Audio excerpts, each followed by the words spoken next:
Hello दोस्तों, स्वागत है आपका अपने चैनल कॉन्टोत्सव पर। एसएससी सीएचएसएल का 10 मार्च का फर्स्ट शिफ्ट का एग्ज़ाम समाप्त हो गया। तो चलिए इस वीडियो में देखेंगे कि आज जीके और जीएस के सेक्शन में कौन कौन से प्रश्न पूछे गए थे। दोस्तों, इस चैनल पे आपको 100% ऑथेंटिक और रियल सवाल मिलेंगे। तो चलिए बिना देरी के वीडियो को शुरू करते हैं। देखिए दोस्तों, पहला प्रश्न पूछा गया था कि भारतीय संविधान की किस अनुसूची में दल बदल विरोधी कानून दिया गया है। तो दोस्तों यह 10वीं अनुसूची हो जाएगा। दोस्तों यहाँ से भी देखिए हर शिफ्ट में क्वेश्चन पूछे जा रहे हैं अनुसूची से। तो चलिए इसको हम थोड़ा डिटेल में देख लेते हैं।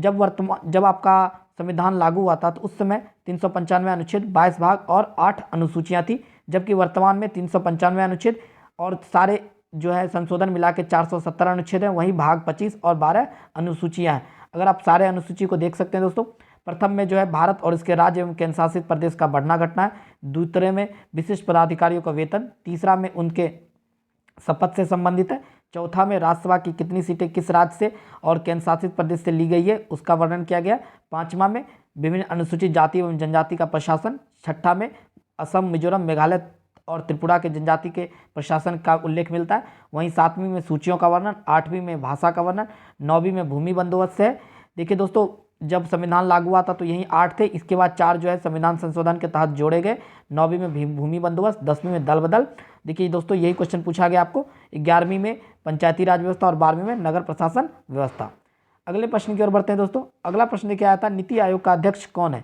तो जैसा कि आप जानते होंगे कि नीति आयोग का जो अध्यक्ष होता है वह हमेशा प्रधानमंत्री होते हैं, और नीति आयोग के अध्यक्ष कौन है अभी, प्रधानमंत्री नरेंद्र मोदी।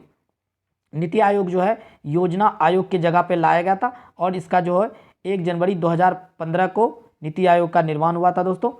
तो नीति आयोग का अगर आपसे फुल फॉर्म पूछा जाए तो NITI, जिसका मतलब होता है national institution for transforming India. तो ये सारे फैक्ट आपको दोस्तों ध्यान में रखना है। अगला प्रश्न देखिए पूछा गया था, पांड्या की राजधानी कौन सी थी। तो पांड्यों की राजधानी कौन सी थी, मदुरई। जो मदुरई था वो दक्षिण में जो है आपका एक तमिल साम्राज्य था दोस्तों। तो यहाँ आपको मैंने कुछ फैक्ट लिख दिया, आप इसे जरूर एक बार पढ़ के जाए। देखिए एक साइंस से क्वेश्चन आया था, बहुत ही अच्छा क्वेश्चन था कि मोमबत्ती बुझने के बाद उसकी लौ किस रंग की हो जाती है। तो उसकी लौ नीला हो जाती है। अगर ऑप्शन में आपको काला दिया हुआ है तो काला भी हो सकता है दोस्तों, लेकिन मोस्ट सुटेबल आपका नीला होगा। यदि आप मोमबत्ती की लौ को करीब से देखते हैं तो जो आपको लौ है उस पर आप देखिएगा एक नीला क्षेत्र आपको दिखाई देगा दोस्तों। देखिए दोस्तों, एक प्रश्न पूछा गया था कि खेलो इंडिया यूथ गेम्स में हरियाणा ने कितने पदक जीता है।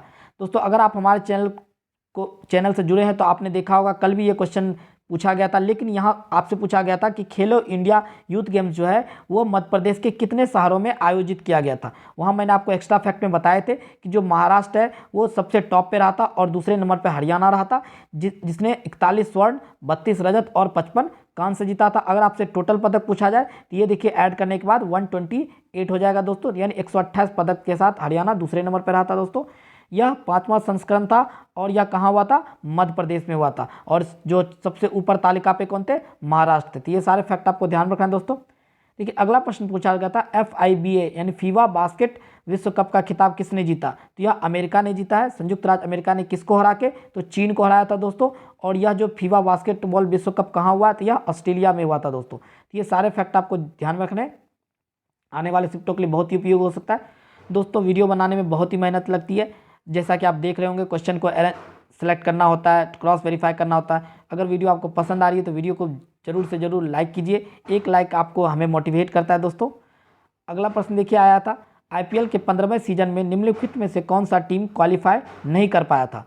तो देखिए 4 टीमें जो है जिसने क्वालिफाई किया था दोस्तों। तो इनके अलावा जो भी ऑप्शन में दिया रहेगा ये चारों टीम जो है क्वालिफाई किए थे, Gujarat Titans, Rajasthan Royals, Lucknow super giants और रॉयल चैलेंजर्स बेंगलोर। दोस्तों स्टूडेंट के द्वारा बताया जा रहा है कि एक ऑप्शन में मुंबई इंडियंस था, तो मुंबई इंडियंस आपका आंसर हो जाएगा कि मुंबई इंडियंस जो है क्वालिफाई नहीं कर पाई थी। अगला प्रश्न देखिए कंप्यूटर से आया था कि URL का जो है फुल फॉर्म क्या होता है। इसका फुल फॉर्म होता है यूनिफॉर्म रिसोर्स लोकेटर, ये आपको ध्यान रखना। और अगर आपसे पूछा जाए कि URL जो है उसका निर्माण किसने किया था, तो इनके जो थे खोजकर्ता थे टिम बर्नर्स ली, और इन्होंने कब इनका खोज किया था, 1994 ईस्वी में। देखिए दोस्तों, एक प्रश्न पूछा गया था, निम्नलिखित में से कौन जो है समवर्ती सूची का विषय नहीं है। तो और ये ऑप्शन के अकॉर्डिंग होगा, लेकिन मैं आपको बता दे रहा हूं यहाँ कि कौन कौन सी समवर्ती सूची का विषय है। 42वें संविधान संशोधन के तहत जो है आपको 5 विषय जोड़े गए थे, राज्य सूची से हटा के उसे समवर्ती सूची में शामिल किया गया था। वो 5 कौन कौन थे, शिक्षा, वन, नापतौल, वन्य जीवन एवं पक्षियों का संरक्षण। ये आपको ध्यान रखना है। और अगर आपसे टोटल पूछा जाए तो अभी 52 विषय रहे, तो जिसमें कि शिक्षा, दीवानी फौजदारी, श्रम कल्याण, कारखाने, समाचार पत्र, ये सारे जो है समवर्ती सूची के अंतर्गत आते हैं। अगले प्रश्न की ओर बढ़ते हैं। अगला प्रश्न है मोहिनी अट्टम किस राज्य का शास्त्रीय नृत्य है? तो मोहिनी अट्टम जो है केरल का शास्त्रीय नृत्य है दोस्तों। यह जो है दक्षिण पश्चिमी भारत के केरल राज्य में मनाया जाता है। वहीं अगर आपको कुछ और शास्त्रीय नृत्य के बारे में देख लेते हैं, आने वाले शिफ्टों में ये उपयोगी हो सकता है। मोहिनी अट्टम केरल का, भरतनाट्यम तमिलनाडु का, कुचिपुड़ी आंध्र प्रदेश का, कथकली केरल का। देखिए दोस्तों, यहाँ बहुत कन्फ्यूजन होता है कि कथकली केरल का होता है, वहीं कथक जो है उत्तर प्रदेश का होता है, ये आपको ध्यान रखना। उड़ीसी उड़ीसा का, मणिपुरी मणिपुर का है दोस्तों, और सतारिया असम का है। देखिए एक प्रश्न करंट से पूछा गया, पाकिस्तान के प्रधानमंत्री कौन है? तो पाकिस्तान के वर्तमान प्रधानमंत्री कौन है? शहबाज शरीफ। अगला प्रश्न है दोस्तों कि जबलपुर शहर किस नदी के किनारे स्थित है? तो यह नर्मदा किनारे स्थित है। मैंने आपको यहाँ कुछ फैक्ट भी लिखे, इसे भी आप एक बार पढ़ लीजिएगा। भारतीय संविधान की किस अनुसूची में दल बदल विरोधी कानून दिया गया है? दोस्तों ये हम लोगों ने ऊपर डिस्कस कर लिया। तो दोस्तों इतने प्रश्न आज के शिफ्ट में हमें मिले हैं। अगर आपका भी शिफ्ट में एग्जाम हो तो आप कमेंट सेक्शन में क्वेश्चन जरूर सेंड कर सकते हैं, ताकि आपको टेलीग्राम पे फुल पीडीएफ प्रोवाइड करवा दी जा सके। दोस्तों अगर इस वीडियो की आपको पीडीएफ चाहिए तो आप हमारे टेलीग्राम चैनल से जुड़ जाइए, जिसका लिंक आपको डिस्क्रिप्शन में मिल जाएगा। दोस्तों आई होप वीडियो पसंद आया होगा तो वीडियो को लाइक कीजिए, दोस्तों में शेयर कीजिए और चैनल से जुड़ जाइए। तो चलिए मिलते हैं अगले वीडियो में, तब तक के लिए जय हिंद जय भारत।